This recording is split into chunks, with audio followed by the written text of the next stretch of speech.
John Cena ने WWE का वाहिद एजाज भी अपने नाम कर लिया।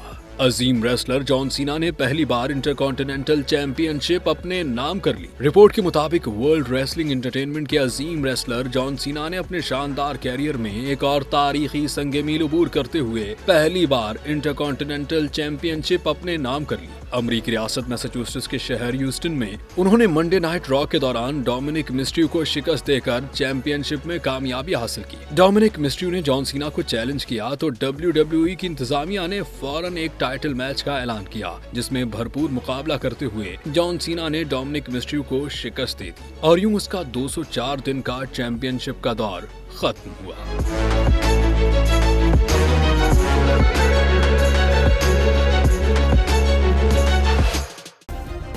सब्सक्राइब करें और बेल दबाएं ताकि कोई खबर रह न जाए।